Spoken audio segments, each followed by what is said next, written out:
সবার প্রথমে Seth রলিন্সের interview নিয়ে কথা বলা যাক। সেথ রলিন্স তার রিসেন্টলি একটা ইন্টারভিউতে এটা বলেছে যে যখন সে তার রেসলিং ক্যারিয়ার শেষ করবে তখন সে হয়ে যাবে গ্রেটেস্ট অফ অল টাইম, আর এমনকি মাউন্ট রাশমোরেও সে জায়গা করে নেবে।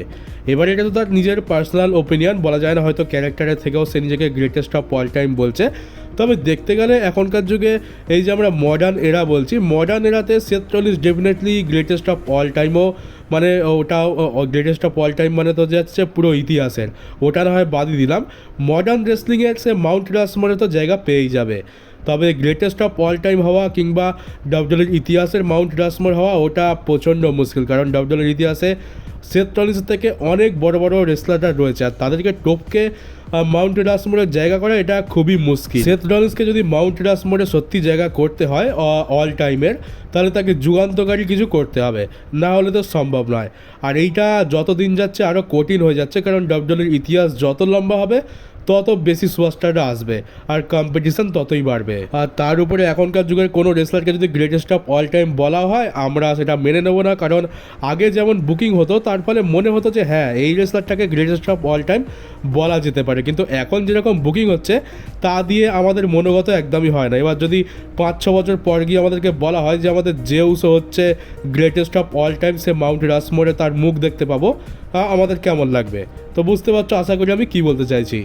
আর ডব্লিউডব্লিউই সিইও নিক খান এটা কনফার্ম করে দিয়েছে যে আমরা 2026 সালে, মানে আর কিছু মাস পরই তো 2026 সাল চলে আসছে, তো আমরা 2026 সালে ইটালিতে একটা বড় প্রিমিয়াম লাইভ ইভেন্ট দেখতে পাবো। মেবি হয়তো ক্ল্যাশ ইন প্যারিসের মতো এবার ক্ল্যাশ ইন ইটালি দেখতে পাবো, আর সেখানে বড় বড় রেসলাররাও থাকবে। ব্রক লেসনারকে তো রাখা হবে এটুকু বুঝতে পারছি, কোডি, সেথ রলিন্স এরা তো এমনিই থাকবে। তবে রোমান থাকবে কিনা এটা বলা যাচ্ছে না, বলা যায় না। রোমান হয়তো অন্য কোনো সিনেমা সাইন করে নিল, তো নাও থাকতে পারে। আর ব্রন ব্রেকার সেমাসকে নিয়ে খুবই প্রশংসা করেছে এখানে। ব্রন ব্রেকার সেমাসকে বলে যে সেমাস একদম পারফেক্ট একজন রেসলার, আর আমার ডব্লিউডব্লিউইতে ওয়েলকাম মোমেন্ট সেটাই ছিল যখন আমি সেমাসের সাথে ফিউড লড়েছিলাম। মানে সেমাস পারফেক্ট ফিজিক্স রয়েছে, পারফেক্ট সব কিছু রয়েছে, মানে ওর মধ্যে সব কিছু ভরপুর রয়েছে, ও হচ্ছে একদম পারফেক্ট রেসলার। আর সেমাস খুবই ভালো মনের একজন মানুষ।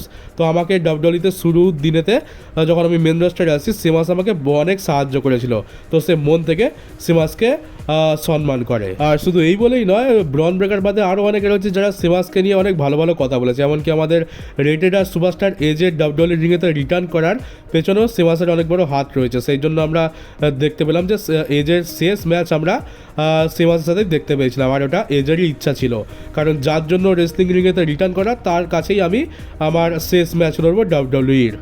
আর সেমাস এত ভালো মানুষ, সব দিক দিয়ে পারফেক্ট, এটা পুরো দুনিয়া জানলেও ডব্লিউডব্লিউই সেটা জানে না, আর সেই জন্যই আজ সেমাসের এত খারাপ বুকিং। আর রোমান রেন্স তার স্ট্রিট ফাইটার মুভির শুটিংয়ের কাজে লেগে পড়েছে, দেখতে পাচ্ছ এখানে ইন্ডিয়ান অ্যাকশন হিরো বিদ্যুৎ জামালকে আমরা দেখতে পাচ্ছি।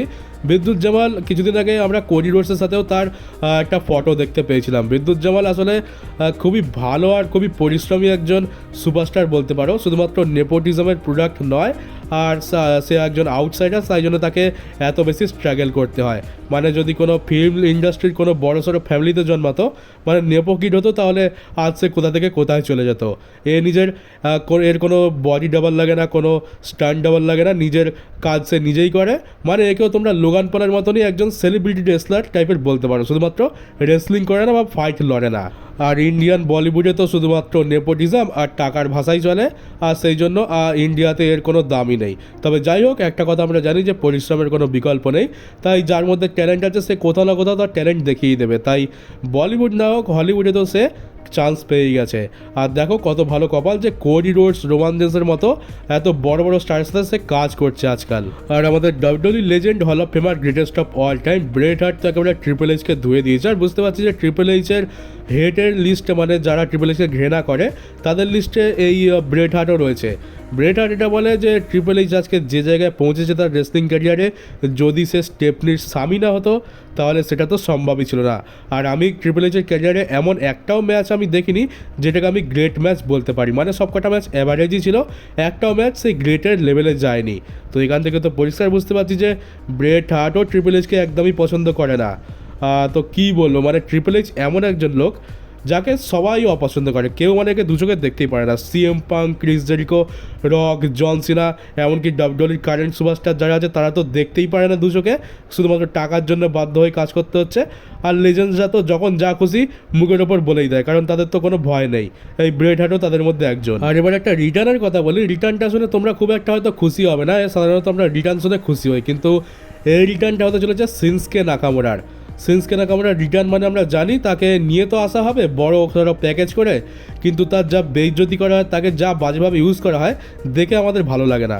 আর এবারে হয়তো সেটাই হতে চলেছে। অনেক দিন ধরে আমরা শিনস্কে নাকামুরাকে দেখতে পাইনি, এইবারে ফাইনালি আমরা তাকে স্ম্যাকডাউনের ব্যাক স্টেজেতে দেখতে পেয়েছি। স্যামি জেনের সেগমেন্টেই আমরা ব্যাক স্টেজেতে দেখতে পাচ্ছ রেড সার্কেল করা আছে, ওটা জুম করে দেখলে তোমরা বুঝতে পারবে যে ওটা শিনস্কে নাকামুরাই। হয়তো অতটা খুব একটা স্পষ্ট নয়, তবে বোঝা যাচ্ছে যে ওটা শিনস্কে নাকামুরা। এবার স্যামি জেনের ব্যাকগ্রাউন্ডে দেওয়া হয়েছে, তার মানে হচ্ছে যে শিনস্কে নাকামুরা রিটার্ন করবে আর স্যামি জেনের সাথে ফিউড লড়বে। এবারেও তাকে রিপ্যাকেজ করে আনা হবে, আর এবারেও তাকে ধ্বংস করা হবে, আর তারপরে আবার সে যাবে 5-6 মাসের জন্য অদৃশ্য হয়ে যাবে। তো আর তো কিছু বলার নেই, খুব তাড়াতাড়ি হয়তো আমরা তার রিটার্ন দেখতে পেয়ে যাব, তবে দেখে তো খারাপই লাগছে।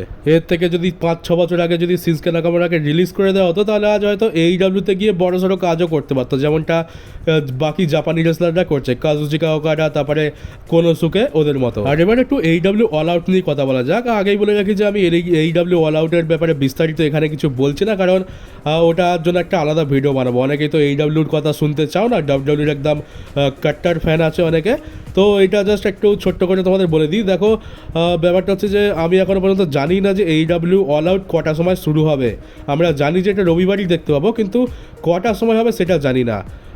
এটা মেবি হতে পারে যে আমরা শনিবার রাতেও দেখতে পেতে পারি, কিংবা একেবারে শনিবার রাত 12টার পর, মানে রবিবার একেবারে শুরুর দিকে আমরা দেখতে পারবো রাতের বেলায়। কিন্তু কোন টাইম হবে সেটা আমি জানি না। আমি গুগলেতে অনেক ওয়েবসাইটে সার্চ করেছি, কিন্তু কোথাও এখনও টাইম পাবলিশই হয়নি।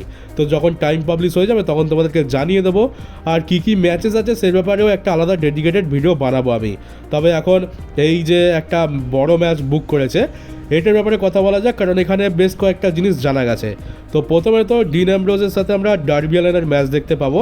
আর এই রাইভালরি অনেক দিন ধরে চলছে, মানে ডার্বি অ্যালেন তো ডেথ রেডারের টিমের একেবারে পেছনে পড়ে গেছে ভূতের মতো, আর যেখানে দেখতে পাচ্ছে সেখানেই মারছে ধরে। অল ইন হওয়ার অনেক দিন আগে থেকে, মানে কিছু মাস আগে থেকে এদের মধ্যে রাইভালরি চলছে, আর ফাইনালি এই রাইভালরির হয়তো এন্ড হতে চলেছে।